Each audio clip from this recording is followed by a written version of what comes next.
la! Your dream vacation to Singapore starts from rupees 44,999 only with GT Holidays, South India's #1 travel brand.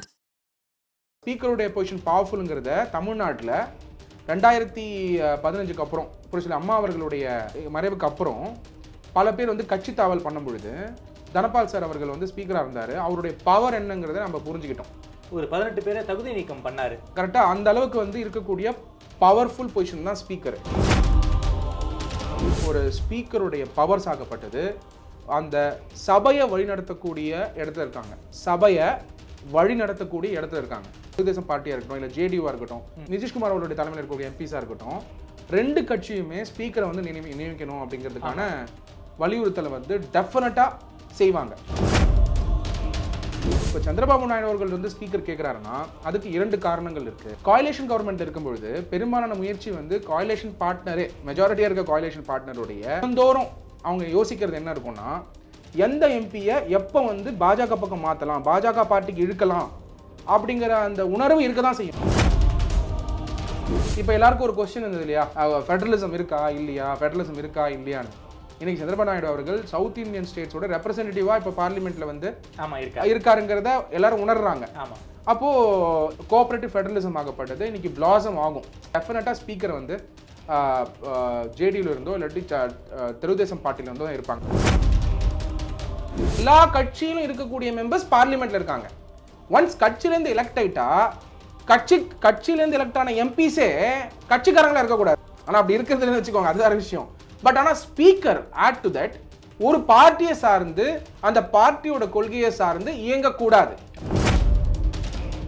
Member வந்து Lok Sabha speaker ஆனாருன்னா அவர் வந்து டிடிபிக்கு மட்டும் time கொடுக்க மாட்டாரு, எல்லா கட்சிக்குமே எதிர்கட்சிகளுக்கும் time கொடுப்பாரு. காரணம் என்ன, அல்டிமேட்டா கோயலேஷன் பார்ட்னர்ஸ் உடைய எய்ம் என்னவா இருக்கும். இன்னைக்கு சோல் கோயலேஷன் பார்ட்னரா 2 பேர் இருக்காங்க, டிடிபி இருக்காங்க, ஜேடியூ இருப்பாங்க. கோயலேஷன் பார்ட்னருக்கே சந்தோஷம், ஏன்னா நிறைய கோயலேஷன் பார்ட்னர் இருந்தாலும் அவங்களுடைய பல அஜெண்டாஸை அவங்களால மூவ் பண்ண முடியாது. ஆனால் இன்னைக்கு சந்திரபாபு நாயுடு அவர்களுக்கும் ஜேடியூ நிதிஷ்குமார் அவர்களுக்கும் அவங்களுடைய ஓன் அஜெண்டாஸ் ஆஃப் த ஸ்டேட்டை மூவ் பண்ற ஒரு வாய்ப்பு கிடைச்சிருக்கு. எல்லாமே இப்போ சொல்லிட்டாரு, டிஃப்ரெண்ட் கேபிட்டல்லாம் கிடையாது, ஒரே கேபிட்டல் தான் அமராவதி அப்படின்னு சொல்லிட்டாரு. ஸோ அமராவதியை டெவலப் பண்ற முழு வீச்சில் வந்து சந்திரபாபு நாயுடு அவர்கள் இறங்குறதுனால the sole reason why Chandrababu Naidu will ask for a speaker. என்னோட கணிப்பு வந்து சந்திரபாபு நாயுடு அவர்கள் டிடிபி தான் ஸ்பீக்கர் வேணும்ன்றத கேட்பாரு. இந்த வாட்டி வரக்கூடிய ஸ்பீக்கரோட ரோல் ஆகப்பட்டது it's a very important role for the next 5 years. அதனால இது யார் அப்பாயிண்ட் பண்றாரு, யாரை வந்து சந்திரபாபு நாயுடு அவர்கள் முன்னிறுத்துறாரு, அவர் யார் வந்து அவங்க பார்ட்டில இருந்து வரப்போறாங்க அப்படிங்கிறது வந்து ஒரு டெஃபினட்டா வந்து highly educated bro federalism and cooperative federalism தான் இருப்பாங்கன்றது என்னோட பிலீஃப். தமிழின் மிக முக்கியமான செய்திகளையும் அரசியல் நிகழ்வுகளையும் உடனுக்குடன் தெரிந்து கொள்ள ஆதன் செயலியை டவுன்லோட் செய்யுங்கள். டவுன்லோட் செய்வதற்கான லிங்க் டிஸ்கிரிப்ஷனில் உள்ளது. ஆதன் தமிழர்களுக்கு அன்பு வணக்கம். இன்று நம்மோடு வழக்கறிஞர் திருமிகு சத்யகுமார் அவர்கள். வணக்கம் சார். வணக்கம் தாமரை. 3வது முறையாக பிரதமர் மோடி அவர்கள் பதவி ஏற்றுக்கொண்டார். இன்னும் எம்பிக்கள் யாரும் பதவி ஏற்கவில்லை. அது வெகு விரைவில் நடக்கும் என்று எதிர்பார்க்கப்படுகிறது. அதன் பிறகு அவையினுடைய சபாநாயகர் யார் என்று தேர்வு செய்யப்பட வாய்ப்பு இருக்குது. குறிப்பாக இது வந்து ஃபுல் மெஜாரிட்டி கவர்மெண்ட் கிடையாது, பிஜேபிக்கு ஒரு மைனாரிட்டி கவர்மெண்ட்டாக தான் இருக்காங்க. டிடிபி அதே போல் ஜனதாதளம் நிதிஷ்குமார் கட்சி இவங்க 2 பேருடைய ஆதரவோடு தான் இந்த என்டிஏ ஆட்சி என்பது நடக்கப் போகுது சார். குறிப்பாக சபாநாயகர் பதவி மிக முக்கியமான பதவி. அவருக்கு தான் வனலாவிய அதிகாரம் நாடாளுமன்றத்துக்குள்ளே இருக்குது. அவர் நினச்சா என்ன வேணுமானாலும் நாடாளுமன்றத்துக்குள்ளே பண்ண முடியும். இந்த சபாநாயகர் பதவியை 2 கட்சிகள் கேட்குறாங்க. தெலுங்குதேசம் கட்சியும் கேட்குறாங்க, அதே போல் நிதிஷ்குமார் கட்சியான ஐக்கிய ஜனதாதளம் இந்த கட்சியும் கேட்குறாங்க. அந்தளவுக்கு இந்த 2 கட்சியுமே ஏன் வந்து சபாநாயகர் பதவியை வந்து கேட்குறாங்க, அப்படி சபாநாயகருக்கு என்ன அதிகாரம் இருக்குது, இந்த சபாநாயகருக்கான அதிகாரங்கள் பற்றி அரசமைப்பு சட்டம் ஏதாவது சொல்லுதா, அதை பற்றி எங்களுக்காக விரிவாக சொல்ல முடியுமா? லாஸ்ட் 2 டேர்ம்ஸ் வந்து பாரத பிரதமர் நரேந்திர மோடி அவர்களுக்கு இருந்தது மெஜாரிட்டி கவர்மெண்ட். 2014 மோடி அலை, அப்புறம் அதுக்கப்புறம் வந்து 2019 கம்ஃபர்டபுள் மெஜாரிட்டியில் கவர்மெண்ட் ஃபார்ம் பண்ணாங்க. பட் இந்த வாட்டி பார்த்தீங்கன்னா கோயலேஷன் பார்ட்னர்ஸோடு வராங்க. இப்போது இந்திய அரசியலமைப்பு சட்டம் ஆகப்பட்டது பார்த்தீங்கன்னா மெஜாரிட்டி இருக்கும்பொழுது எப்படி ஃபங்க்ஷன் ஆகுதோ அதே மாதிரி தான் கோயலேஷன் இருக்கும்போது ஃபங்க்ஷன் ஆகும்.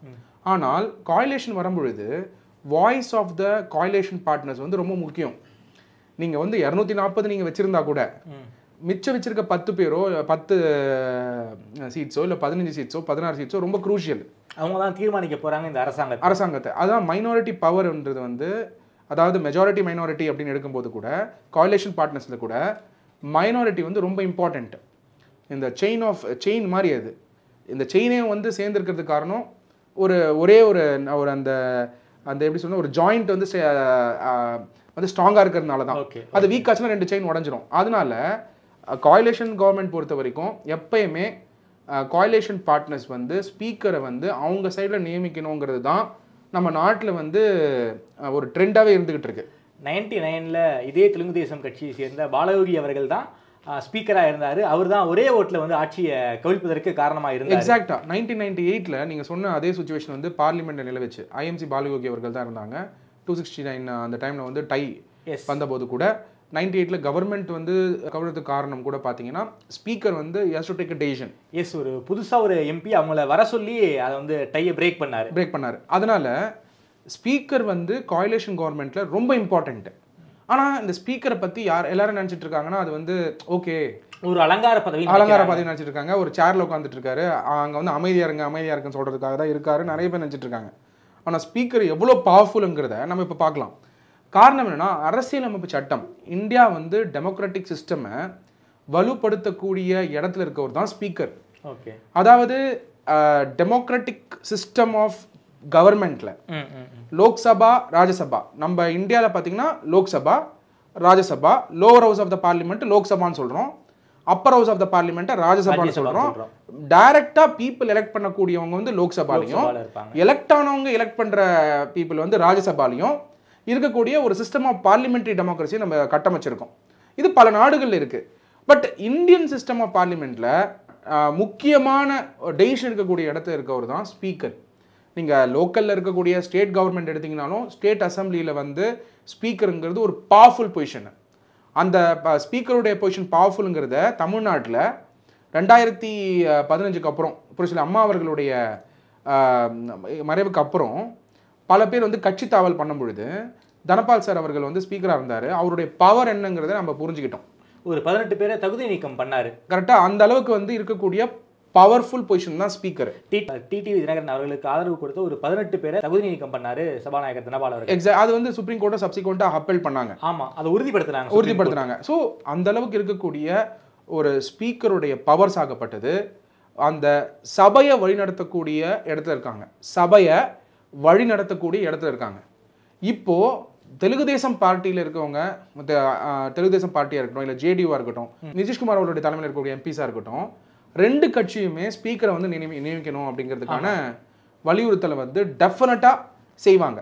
சில பேர் என்ன சொல்கிறாங்க, இது புரளி, பாஜக கிட்ட எந்த மாதிரியான ஒரு வேண்டுகோளும் அவங்க வைக்கலை அப்படிங்கிறது புரளின்றாங்க. ஆனால் நீங்கள் யோசிங்க தாமரை, சந்திரபாபு நாயுடு அவர்கள் தன்னுடைய ஸ்டேட்டில் பல துன்பங்களை கடந்து வந்து இன்னைக்கு வெற்றி, கண்டிப்பாக பல துன்பங்கள் லாஸ்ட் 1 இயரில் வந்து எஸ் ஃபேஸ்ட் மல்டிபிள் சேலஞ்சஸ். சிறைக்கு கூட அமிச்சாங்க. அப்புறம் பார்த்தீங்கன்னா இங்கே சந்திரபாபு நாயுடு வியூகம் வகுத்து கரெக்டாக பார்த்தீங்கன்னா அவர் வந்து இப்போ சீஃப் மினிஸ்டர் ஆகி பெரும்பாலான எம்பியும் அவர் வந்து இன்னைக்கு லோக்சபாவில் வந்து கொடுக்குற அளவுக்கு போயிருக்காரு. இன்ஃபேக்ட் இன்னைக்கு பாஜக உணர்ந்திருப்பாங்க 1 நேஷன் 1 எலெக்ஷன் ஏன் வேணான்னு. காரணம்னா 1 நேஷன் 1 எலெக்ஷன் இருந்தால் என்ன இருக்கும் அப்படிங்கிறது நம்மளால புரிஞ்சுக்க முடியுது. டிஃப்ரெண்ட் டைம்லைன்ஸ் இருந்திருந்தா சந்திரபாபு நாயுடு அவர்களே இன்னைக்கு வந்து அவ்வளோ எம்பிஸை கான்ட்ரிபியூட் பண்ணுற அளவுக்கு வந்திருப்பாரான்ற ஒரு டவுட் இருந்திருக்கும்.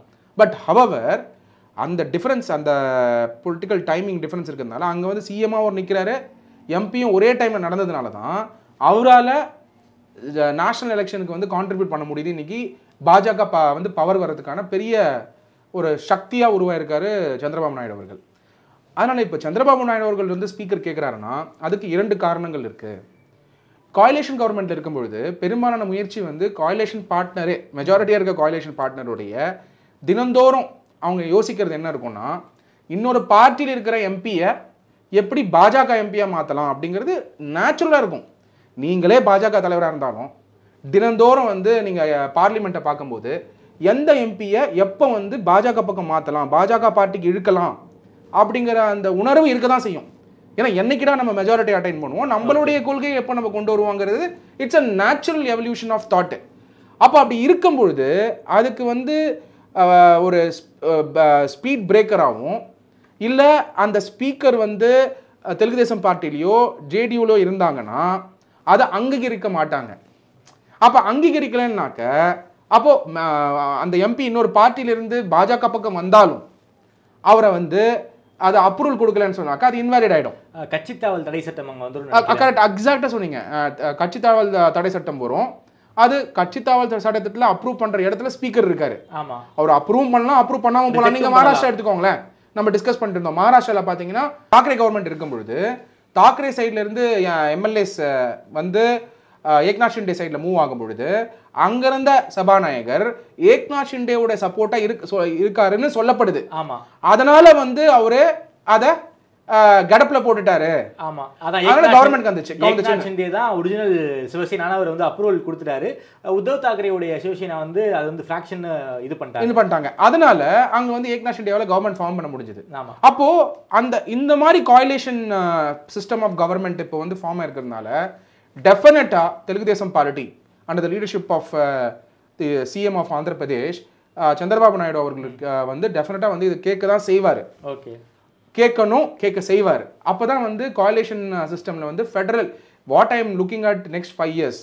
இப்போ எல்லாருக்கும் ஒரு கொஸ்டின் இருந்தது இல்லையா, ஃபெடரலிசம் இருக்கா இல்லையான்னு. இன்னைக்கு சந்திரபாபு நாயுடு அவர்கள் சவுத் இந்தியன் ஸ்டேட்ஸோட ரெப்ரசன்டேட்டிவா இப்போ பார்லிமெண்ட்ல வந்து இருக்காருங்கிறத எல்லாரும் உணர்றாங்க. அப்போ கோஆபரேட்டிவ் ஃபெடரலிசம் ஆகப்பட்டது இன்னைக்கு பிளாசம் ஆகும். அந்த டவுட் ஆல்ரெடி இருந்துட்டு தான் இருந்தது. பட் அது ஸ்ட்ரென்த் பண்ற இடத்துல சந்திரபாபு நாயுடு இருக்கிற இடத்துல டெஃபினட்டா ஸ்பீக்கர் வந்து ஜேடியூல இருந்தோ இல்லாட்டி தெலுங்கு தேசம் பார்ட்டில இருந்தோ இருப்பாங்க.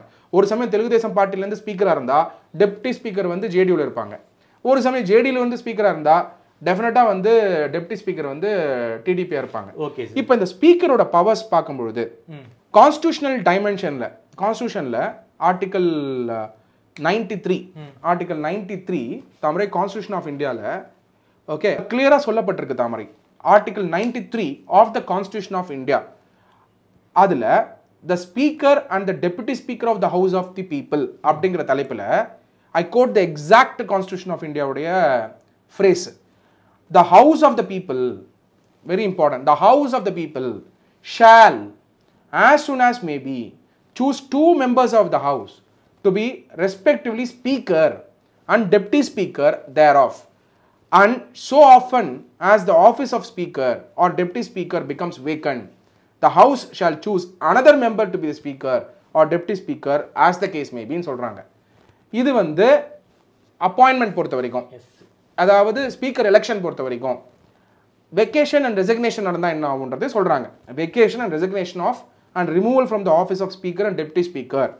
A member holding office as speaker or deputy speaker of the house of the people shall vacate his office if he ceases to be the member of the house of the people. அப்படினா என்ன அர்த்தம்னா speaker வந்து first of all பிரைமரியா Lok Sabha மெம்பரா இருக்கணும். ஆமா, லோக்சபா மெம்பரா இருக்கணும்னா ஏதோ ஒரு பார்ட்டில இருந்து ஒரு எம்பியா இருப்பாரு. அந்த பார்ட்டியுடைய பொசிஷனை ரிசைன் பண்ணணும்.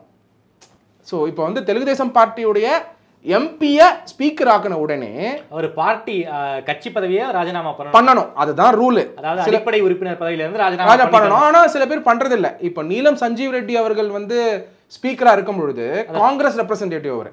ஆமா, நீலம் சஞ்சீவ் ரெட்டி வந்து சந்திரபாபு அவர்களுக்கு எல்லாம் சீனியர்.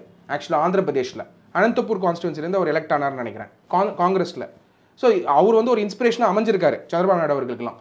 அவர் வந்து ஸ்பீக்கர் ஆகும் பொழுது பாத்தீங்கன்னா சுவாரஸ்யமான விஷயம் என்னன்னா பார்ட்டியோட பொசிஷனை ரிசைன் பண்ணிட்டு தான் ஸ்பீக்கர் பொசிஷன் எடுத்துக்கிறாரு. ஓகே, இது ஒரு ட்ரெண்டாவே இருந்துட்டு தான் இருந்தது. அதுக்கப்புறம் ஒரு சில காலங்களுக்கு அப்புறம் அப்படியே பார்ட்டியில அடிப்படை உறுப்பினரா இருப்பாங்க. பார்ட்டியில் இருக்கக்கூடிய ஏதாவது இம்பார்ட்டன்ட் லீடர்ஷிப் பொசிஷனை ரிசைன் பண்ணிட்டு பார்ட்டியோட அடிப்படை மெம்பர்ஷிப்ல இருந்துகிட்டு ஸ்பீக்கரா இருப்பாங்க. இது அப்படி ஆகி இப்போ வந்து ஸ்பீக்கர் வந்து பார்ட்டி மெம்பர்ஷிப்ல இருப்பாங்க. So any member who becomes the speaker of the parliament எவென்ச்சுவலா ஒரு பார்ட்டில இருந்து தான் ரெப்ரசென்ட் பண்ணி ஆகணும். அந்த பார்ட்டி மெம்பர்ஷிப்பை அவர் வந்து ரிசைன் பண்ணிட்டு உள்ள வரணும். குறிப்பாக கட்சி சம்பந்தப்பட்ட இந்த நிகழ்ச்சிகளையும் ஸ்பீக்கரை கலந்துக்க முடியாது. அப்சல்யூட்டா. இப்போ லெட்ஸ் அஸ்யூம் தெலுங்கு தேசம் பார்ட்டில இருந்து ஒரு ஸ்பீக்கரை போடுறாங்கன்னு வச்சுக்கலாம். அவரு வந்து எந்த ஒரு party functions of Telugu Desam பார்ட்டில ஒபிஷியலா கலந்துக்க கூடாது. ஏன்னா it's once he comes to the speaker அவர் நியூட்ரலா இருக்கணும். காரணம் ஏன் நியூட்ரலா இருக்கணும் நம்ம சொல்றோம்னா காரணம் எல்லா கட்சியிலும் இருக்கக்கூடிய மெம்பர்ஸ் பார்லிமெண்ட்ல இருக்காங்க. ஒன்ஸ் கட்சியில இருந்து எலெக்ட் ஆயிட்டா கட்சியில இருந்து எலெக்ட் ஆன எம்பிஸே கட்சிக்காரங்களா இருக்க கூடாது. ஆனா அப்படி இருக்கிறதுன்னு வச்சுக்கோங்க, அது வேற விஷயம்.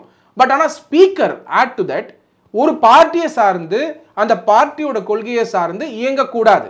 ஓகே, நம்ம அதை பார்க்க முடியுது. நீங்க பாத்தீங்கன்னா பல இடங்கள்ல இயங்குனதும் பார்க்க முடியுது. எக்ஸாம்பிள் வந்து மகாராஷ்டிரா தான். அவரு மகாராஷ்டிராவுடைய ஸ்பீக்கர் வந்து ஏக்நாத் ஷிண்டேவுடைய ஆதரவாளர் பிரிஞ்சுட்டாங்க. தாக்கரே தரப்புல இருந்து ஷிண்டே தரப்பு பிரிஞ்சுட்டாங்க. அவர் வந்து ஏக்நாத் ஷிண்டே ஆதரவாளருங்கிறதுனால ஏக்நாத் ஷிண்டே தரப்பு தான் ஒரிஜினல் சிவசேனான்னு சீல் பண்ணிட்டாரு. எக்ஸாக்ட்லி, உங்களோட அப்சர்வேஷன் அப்சல்யூட்டா ரைட். இப்போ அந்த ஸ்பீக்கர் அதெல்லாம் சுப்ரீம் கோர்ட்டும் உறுதியும் படுத்துறாங்க. இப்போ கான்ஸ்டிடியூஷன் ஆஃப் இந்தியா படி ஸ்பீக்கரோட roles and powers and responsibilities எங்கேயுமே சொல்லப்படுறது, அது வேற விஷயம். ஆனா ஸ்பீக்கர் ஒரு டிசிஷன் எடுக்கிறாருன்னா அது பார்ட்டி சார்ந்து இல்லைன்னு குறிப்பிட்ட இடத்துல தான் ஸ்பீக்கரே இருக்காரு. பார்ட்டி சார்ந்து எடுத்தா கூட அதான் பாயிண்ட். ஸோ அதனால இந்த பொசிஷன் வந்து ரொம்ப கிரிட்டிக்கல். ரெண்டாவது இம்பார்ட்டன்ட் பொசிஷன் அவர் எப்போ வெக்கேட் பண்ணுவார்னா, may at any time by writing under his hand addressed if such member is the speaker to the deputy speaker and if such member is the deputy speaker to the speaker resign is office. Speaker வந்து deputy ஸ்பீக்கருக்கு address பண்ணி resign பண்ணலாம். Deputy speaker resign பண்ணணும்னா ஸ்பீக்கருக்கு address பண்ணி resign பண்ணலாம்.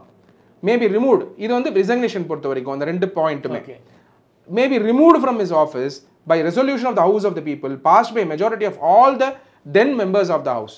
எல்லா மெம்பர்ஸும் சேர்ந்து ஓட் பண்ணி ஸ்பீக்கரை ரிமூவ் பண்ணலாம். இதை தவிர வேற எந்த ப்ராசஸ்லயுமே ஸ்பீக்கரை வந்து ரிமூவ் பண்ண முடியாது. ஆனா அங்க ஒரு ரைடர் வச்சிருக்காங்க அந்த ப்ரொவிஷன்ல, provided that no resolution for the purpose of clause C shall be moved unless at least 14 days notice has been given of the intention to move the resolution. அந்த நோட்டீஸும் கொடுத்துடணும் ஸ்பீக்கருக்கு, 14 நாள் நோட்டீஸ் கொடுக்கணும். அதாவது உங்களை நாங்கள் ஓட்டெடுப்பு மூலமாக வேணுமா வேணாமான்னு நாங்கள் பிளான் பண்ணுறோம், இந்த நோட்டீஸ் நீங்கள் சொல்லுங்க ஏன் ரிமூவ் பண்ணக்கூடாதுன்னு சொல்லி கொடுக்கலாம் நோட்டீஸ். ஓகே. நாலாவது important point, provided further that இன்னொரு ரைடர் என்ன சொல்றாங்கன்னா, whenever the house of the people is dissolved, house of the people இல்லைன்னா the speaker shall not vacate his office until immediately before the first meeting of the house of the people after the dissolution. இப்போ வந்து house of the people dissolve ஆகுது, speaker வந்து எப்படி remove பண்ண முடியாது. அப்போ speaker எப்போ வந்து அடுத்த ஹவுஸ் ஆஃப் த மீட்டிங் நடக்கிற வரைக்கும் அவர் தான் ஸ்பீக்கர். ஸோ இது வந்து நம்ம பார்த்தது வந்து article 93 of the constitution of இந்தியாவில் ஸ்பீக்கர் அப்பாயின்ட் பண்ணுற ஃபார்மாலிட்டி, ஆர்டிகல் 94ல் ரிமூவல் ஃபார்மாலிட்டி. இப்போ அப்பாயின்மெண்ட் ஃபார்மாலிட்டி நீங்கள் கொஞ்சம் டீப்பாக பார்த்தீங்கன்னா, ஸோ லோக்சபாவில் எலெக்டட் லோக்சபா மெம்பர் தான் ஸ்பீக்கர் ஆக முடியும். பாயிண்ட் நம்பர் 1, அவர் பார்ட்டியில் ரிசைன் பண்ணணும். அவரை வந்து அங்கீகரிக்கிற பவர்ஸ் வந்து ஹவுஸ் ஆஃப் த பீப்புளுக்கு தான், பார்லிமெண்ட் அதாவது லோக்சபாக்கு தான் இருக்கு. அவரை ப்ரிசைடிங் ஆஃபீஸ் அது பிரசிடென்ட் கிட்ட நோட்டீஸ் அனுப்பி தான் பிரசிடென்ட் சொல்ற டேட்ல ஸ்பீக்கரும் டெப்டி ஸ்பீக்கரும் பதவி ஏற்பாங்க. இப்போ இன்ஃபேக்ட் இன்னொரு இம்பார்ட்டன்ட் பாயிண்ட் தாமரை, ஸ்பீக்கருக்கு அவர் ஏதாவது தவறு பண்ணா அவரை வந்து ரிமூவ் பண்ற பவர்ஸ் இருக்கா, அவருக்கு என்ன மாதிரியான பவர்ஸ் இருக்கு? ஸ்பீக்கரை வந்து இப்போ மெஜாரிட்டி ஆஃப் த பீப்புள் தான் ரிமூவ் பண்ணணுமா, மெஜாரிட்டி ஆஃப் த ஹவுஸ் தான் ரிமூவ் பண்ண முடியுமா, இல்ல வேற ஏதாவது பவர்ஸ் வழியா ரிமூவ் பண்ண முடியுமா? இதோடைய சட்ட ரீதியான விஷயத்தை நீங்க எடுத்து பாத்தீங்கன்னா, பிரிட்டிஷ் காலம் டைம்ல இருந்து இந்த ஸ்பீக்கரோட பவர் வந்து ரொம்ப ஸ்ட்ராங்கான பவர். பிரிட்டிஷ்காரங்க பீரியட்ல கவர்மெண்ட் ஆஃப் இந்தியா ஆக்ட் 1919 சரி, நீங்க எவல்யூஷன் ஆஃப் இந்தியன் கான்ஸ்டிடியூஷன் எடுத்து பாத்தீங்கன்னா, கவர்மெண்ட் ஆஃப் இந்தியா ஆக்ட் 1919 ஒன்று இருக்கு, கவர்மெண்ட் ஆஃப் இந்தியா ஆக்ட் 1935 இருக்கு. இந்த ரெண்டு பழைய ஆக்ட் எடுத்து பார்த்தாலும் நம்ம டிஸ்கஸ் பண்ணக்கூடிய சிம்பிள் மெஜாரிட்டி ப்ராசஸ்ல தான் ஸ்பீக்கர் வந்து அப்பாயிண்ட் ஆகுறாரு. ஃபர்ஸ்ட் திங் தாமரை, அதே மாதிரி நோ கான்ஃபிடன்ஸ் மோஷன் பாஸ் பண்ணாலும் அதுக்கு அல்டிமேட் டிசிஷன் எடுக்கக்கூடிய இடத்துல இருக்கிற ஒரு ஸ்பீக்கர், அட்ஜர்ன் பண்ற இடத்துல இருக்கிற ஒரு ஸ்பீக்கர். மூணாவது வந்து எவ்வளோ டைம் கொடுக்கணும் ஒருத்தருக்கும் பேசுறவங்களுக்கு டிசைட் பண்ற இடத்துல இருக்கிற ஒரு ஸ்பீக்கர். பேசுறது வந்து ரிலவெண்டா இருக்கா இல்லையா அப்படிங்கறத பார்த்து கண்டிக்கக்கூடிய இடத்துல இருக்கிற ஒரு speaker. Speaker is the ultimate authority of parliament. அப்போ இப்போ வந்து மெஜாரிட்டியா இருக்கக்கூடிய, அதாவது கோயலேஷன் பார்ட்னர்ல இருக்கக்கூடிய பிஜேபியில வரக்கூடிய ஸ்பீக்கர் அவங்களுடைய கோயலேஷன் பார்ட்னர் டிடிபிக்கோ இல்ல ஜேடியூக்கோ டைம் கொடுக்கலன்னு சொன்னாக்க அவங்க வாய்ஸ் வந்து will not be heard.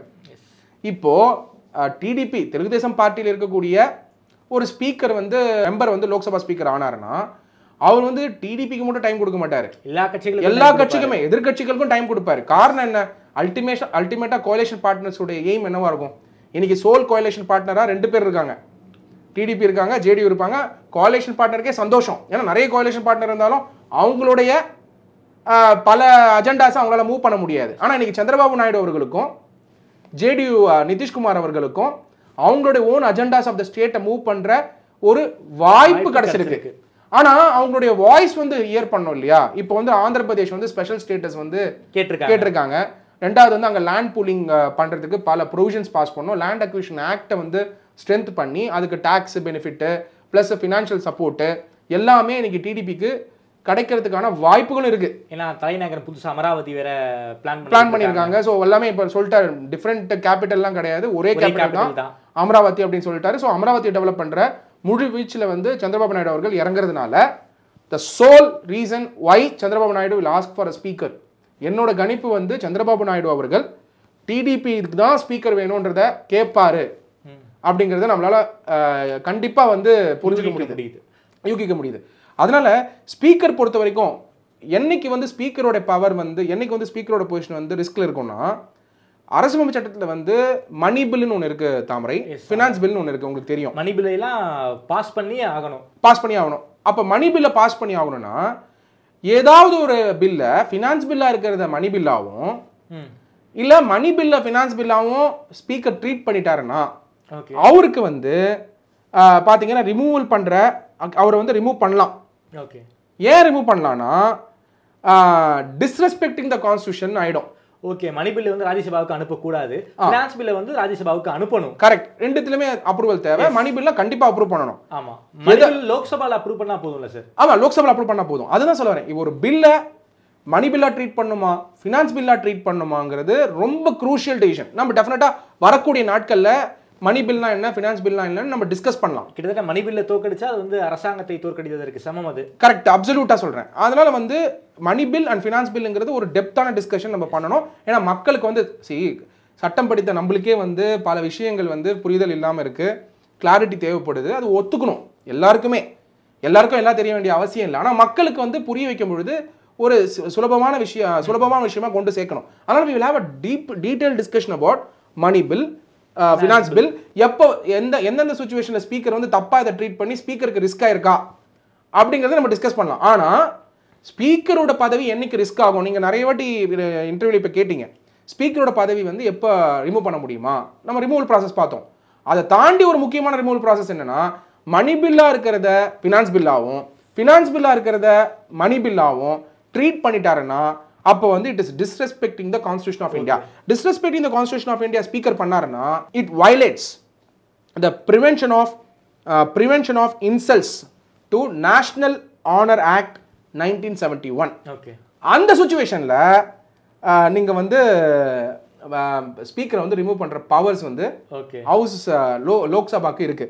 இதை தாண்டி மணி பில்லா ஃபினான்ஸ் பில்லா ஒரு பில் மூவ் பண்ணுறாங்க, லோக்சபாவில் ஒரு பில் மூவ் பண்ணுறவங்க சொல்லலாம் இது மணி பில்லு இது ஃபினான்ஸ் பில்லு அப்படின்னு சொல்லலாம். பில்லு மட்டும் மூவ் பண்ணுறாங்கன்னு வச்சுக்கலாம். அது மணி பில்லா இல்லை ஃபினான்ஸ் பில்லா அப்படிங்கிற தீர்மானத்துக்கு வர்றதுக்கு ஸ்பீக்கர் வந்து article 110 of the constitution of இந்தியாவை புரிஞ்சுக்கிட்டு மணி பில்லா ஃபினான்ஸ் பில்லான்னு அவர் தீர்மானிக்கணும். ஓகே, அந்த தீர்மானம் பண்ற இடத்துல தவறு பண்ணாலும் அது வந்து prevention of insults to national honour act 1971 attract ஆகிடும் தாமரை. இதை தாண்டி ஸ்பீக்கர் வந்து இப்போ நிறைய பேர் கேட்பாங்க, ஸ்பீக்கர் வந்து சில பேருக்கு வாய்ப்பு கொடுக்குற மாதிரி தெரியுது, சில பேருக்கு வாய்ப்பு கொடுக்காத மாதிரி தெரியுது. எதிர்கட்சிகள் வந்து ஆளுங்கட்சி வந்து இருக்கும்போது எதிர்கட்சியில் இருக்கக்கூடிய லோக்சபா மெம்பர்ஸ் பேசும்போது நகைச்சுவா சிரிக்கிறாரு, அதே வந்து பிரைம் மினிஸ்டர் பேசும்பொழுது அதை உன்னிப்பாக கவனிக்கிறாரு ரெஸ்பெக்ட்ஃபுல்லா அப்படிங்கிற அப்சர்வேஷன் வந்து நிறைய பேர் பார்த்துருப்பாங்க, அதை பற்றி பேசியிருக்காங்க. பட் அந்த மாதிரி பண்றதுக்கு வந்து ஏதாவது ரிமூவல் ப்ராசஸ் இருக்கானா? கிடையாது. அது அவருடைய தனிப்பட்ட சுதந்திரம், அவருடைய ரியாக்ஷன். ப்ரொசீஜரல் வயலேஷனுக்கு omission of any provision procedure omission of any procedure இந்த பார்லிமெண்ட் பொறுத்த வரைக்கும் it is not calling for the removal of the speaker. அது பார்த்தீங்கன்னா article 122 of the constitution of இந்தியாவில் ப்ரொடெக்ட் பண்ணப்பட்டிருக்கு. ஒரு ஸ்பீக்கர் இருக்காரு, இப்போ தெலுங்கு தேசம் பார்ட்டிலேருந்து ஸ்பீக்கர் வந்துட்டாருன்னு வச்சுக்கலாம். அவரு ஸ்பீக்கர் வந்து மீட்டிங்ஸ் கண்டக்ட் பண்றதுல ஒரு ஒமிஷன் நடந்துருது, ப்ரொசீஜர் வந்து வயலேட் ஆயிடுது. அந்த ப்ரொசீஜர் வயலேட் ஆனா அது ரிமூவல் பண்ணக்கூடாது அப்படின்றதுக்கான இம்யூனிட்டி ஆகப்பட்டது article 122 of the constitution of இந்தியாவில் சொல்லப்பட்டிருக்கு தாமரை. ஃபார் எக்ஸாம்பிள் நம்ம தமிழ்நாடு எடுத்துக்கலாம் சார். கடந்த காலங்களில் ஒரு 18 பேரை வந்து தகுதி நீக்கம் பண்ணியிருக்காரு சபாநாயகர். அதை எதிர்த்து தகுதி நீக்கம் செய்யப்பட்டவர்கள் சுப்ரீம் கோர்ட் வரைக்கும் போனாங்க. அதை வந்து ஸ்பீக்கருக்கு சாதகமாக தான் தீர்ப்பு வந்திருக்கு. இதே மாதிரி ஒரு சம்பவம் சென்ட்ரலில் நடந்தால், அதாவது சபாநாயகர் ஒரு சில பேரை தகுதி நீக்கம் பண்ணிடுறாங்க, அவங்க வந்து சுப்ரீம் கோர்ட்டுக்கு போகிறாங்க அப்படின்னா சபாநாயகர் என்ன முடிவு எடுத்தாரோ அந்த முடிவு தான் தீர்ப்பாகிற வாய்ப்பு இருக்கா? இல்லை, இப்போ நீங்கள் கேட்குற கேள்வி 100% ரைட். இப்போ சபாநாயகர் வந்து ஆன்டி டிஃபெக்ஷன் லா இப்போ வந்து நடக்குது, இல்லாட்டி வந்து ஏதோ ஒரு சட்டத்தில் வந்து அப்ரூவல் கொடுத்துருக்காரு, அதை மேலே வந்து மேல்முறையீடு பண்ணலாமான்னா பண்ணலாம். சுப்ரீம் கோர்ட் பொறுத்த வரைக்கும், இல்லை ஜுடிஷியரி பொறுத்த வரைக்கும், அபெக்ஸ் கோர்ட் பொறுத்த வரைக்கும், இல்லை ஜுடிஷியரி பொறுத்த வரைக்கும் it is independent. They can come out.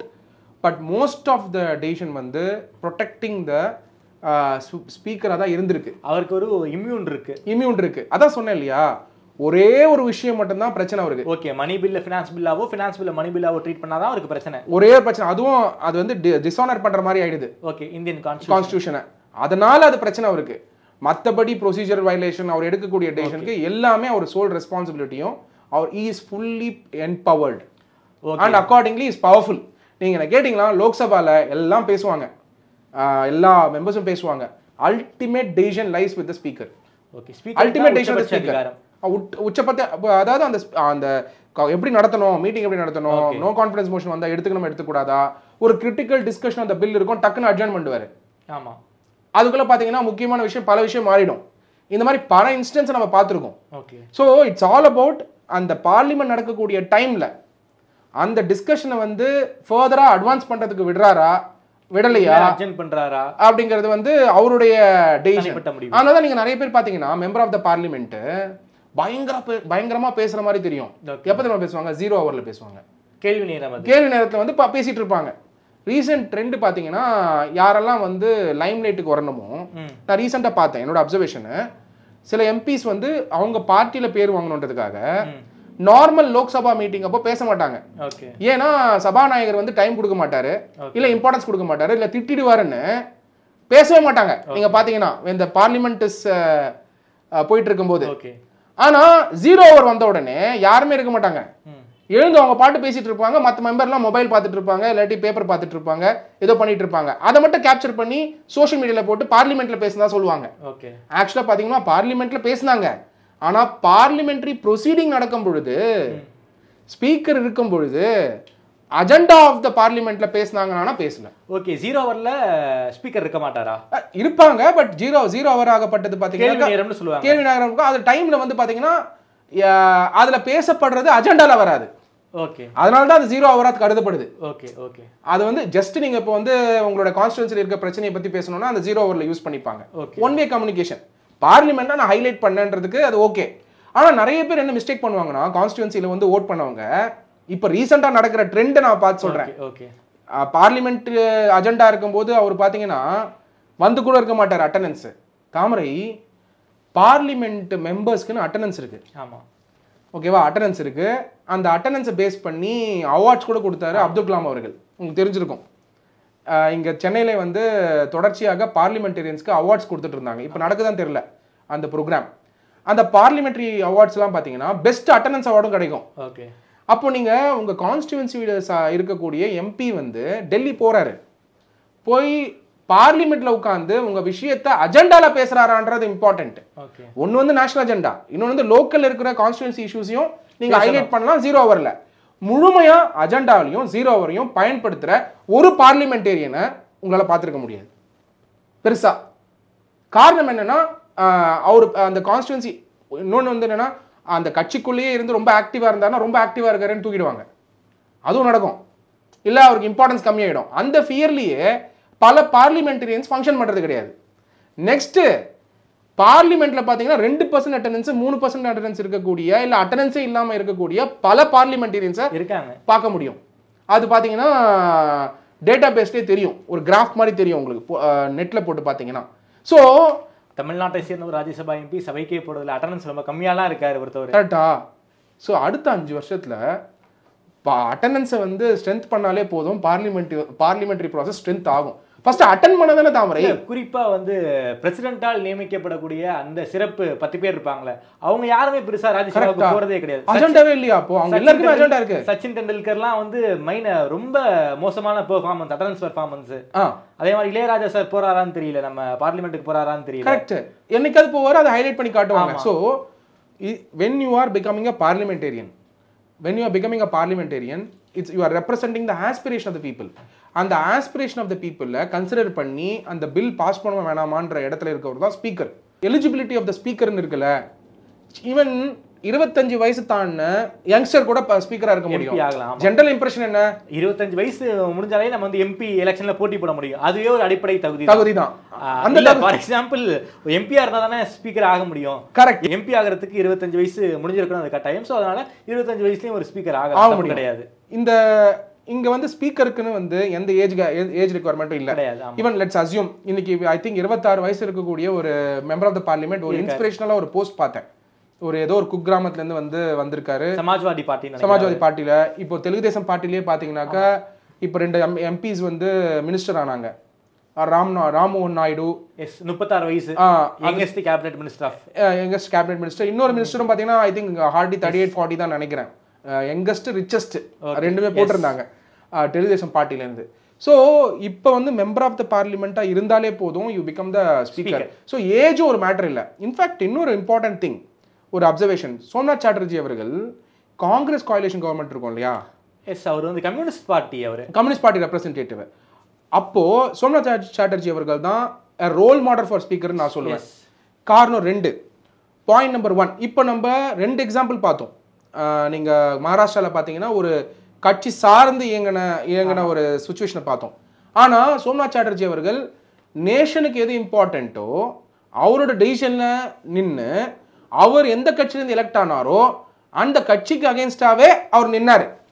Is a great inspiration. Communist party வந்து was against that nuclear deal நம்ம சைன் பண்ணது. மன்மோகன் சிங் அவர்கள் வந்து சைன் பண்ணாரு யுஎஸ் ஓட நினைக்கிறேன். அதை வந்து மிக கடுமையா கம்யூனிஸ்ட் எதிர்த்தாங்க. ஆனா சோம்நாத் என்ன எதிர்பார்ப்பீங்க, சோம்நாத் சாட்டர்ஜி அவர்கள் கம்யூனிஸ்ட் பார்ட்டில இருந்து ஒரு ஸ்பீக்கரா இருந்தா எதிர்க்கணும் தான் எதிர்பார்த்திருப்பீங்க. ஆனா நேஷனோட இன்ட்ரெஸ்ட் கருதி அந்த டைம்ல அவர் வந்து காங்கிரஸ் பாஸ் பண்ண அந்த நியூக்ளியர் டீலை வந்து ஆதரிச்சார். ஸோ இந்த மாதிரி பல example. So out should be a speaker அப்படிங்கிறது வந்து இட்ஸ் அ மேட்டர் ஆஃப் அந்த லீடர்ஷிப் தான். ஸோ அதனால இந்த வாட்டி வரக்கூடிய ஸ்பீக்கரோட ரோல் ஆகப்பட்டது it's a very important role for the next 5 years. அதனால இது யார் அப்பாயிண்ட் பண்றாரு, யாரை வந்து சந்திரபாபு நாயுடு அவர்கள் முன்னிறுத்துறாரு, அவர் யார் வந்து அவங்க பார்ட்டில இருந்து வரப்போறாங்க அப்படிங்கிறது வந்து ஒரு டெஃபினட்டா வந்து highly educated bro federalism and cooperative federalism தான் இருப்பாங்கன்றது என்னோட பிலீஃப். என்னுடைய கடைசி கேள்வி சார், ஒருவேளை பாஜக வந்து கூட்டணி கட்சிகளுக்கு கொடுக்காமல் பாஜகவை சேர்ந்த ஒருத்தவரை வந்து ஸ்பீக்கர் ஆக்கிட்டாங்க, யார் இது ஒரு மைனாரிட்டி கவர்மெண்ட் தான், எப்படி பார்த்தாலும் வந்து எம்பிக்களை விலைக்குவாங்க ட்ரை பண்ணுவாங்க. இப்போது ஒரு பிஜேபியை சேர்ந்த ஒருத்தவரே ஸ்பீக்கராக மாறிட்டார். ஃபார் எக்ஸாம்பிள் எம்பிக்களை காங்கிரஸ் கட்சி எம்பிக்களே வந்து பிஜேபி விலைக்கு வாங்கிடுறாங்க. கட்சி தாவல் தடை சட்டம் வந்து காங்கிரஸ் வந்து கேட்குறாங்க. ஸோ அதை வந்து மகாராஷ்டிரா மாதிரி ஸ்பீக்கர் வந்து அதை ஆதரிக்கவில்லை, அதை வந்து ஒரு கணக்கிலே எடுத்துக்கல அப்படின்னா என்ன சார் நடக்க வாய்ப்பு இருக்கு? அவங்க வந்து பிஜேபி ஆதரவு எம்பிக்கெலாம் மாறிடுவாங்களா, இல்லை காங்கிரஸ் எம்பிக்கெலாம் இருப்பாங்களா? இல்லை, கட்சி தாவல் பிஜேபிக்கு விலைக்கு வாங்குறாங்களா இல்லையான்றது நமக்கு தெரியல. பட் பொதுமக்களோட மைண்ட்ல இருக்கிறத நீங்க ஒரு ஜேர்னலிஸ்டா கேட்குறீங்க, டெஃபினட்டா ரைட் கொஸ்டின். பட் கட்சி தாவல் வந்து ட்ரை பண்ண வேண்டிய இடத்துல தான் பாஜக இருக்காங்க. ஓகே, நீங்க ஒரு 2 கட்சியை வச்சு மேனேஜ் பண்றதை விட இன்னொரு கட்சியில் இருக்கக்கூடிய ஒரு எம்பியை பிஜேபி கொண்டு வந்து முழு ஆதரவு எடுத்துக்கிறதுங்கிறது ஒரு நாளும் திங்க் பண்ணக்கூடிய ஸ்ட்ராட்டஜி. டெஃபினட்டா right question.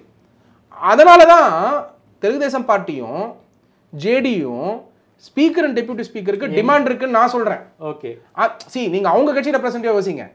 It's not about BJP, TDP, JDU.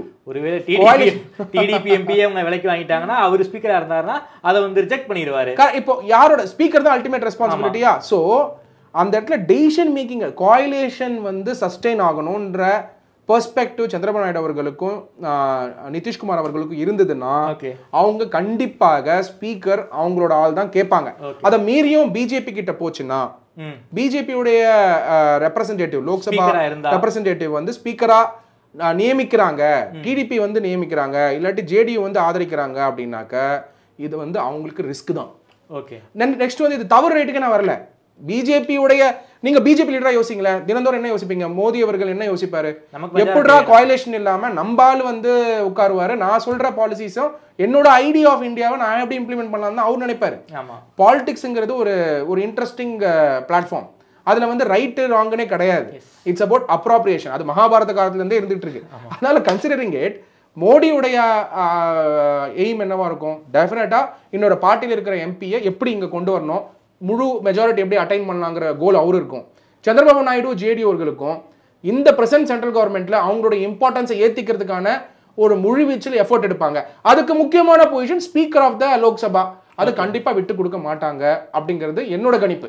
Okay sir, ரொம்ப நன்றி சார். குறிப்பாக யார் அடுத்து ஸ்பீக்கராக வரப்போறாங்க, எந்த கட்சியை சேர்ந்த ஒருத்தர் சபாநாயகராக வரப்போறாங்கிற கேள்வி தான் இந்திய அரசியல் வட்டாரங்கள் ஒரு மிகப்பெரிய கேள்வியாக இருக்குது. அதை மையமாக வச்சு ஸ்பீக்கருடைய அதிகாரங்களை பற்றி ரொம்ப விரிவாக பேசியிருக்கீங்க. நேரம் கொடுத்து பேசியமைக்கு நன்றி சத்யா சார். நன்றி.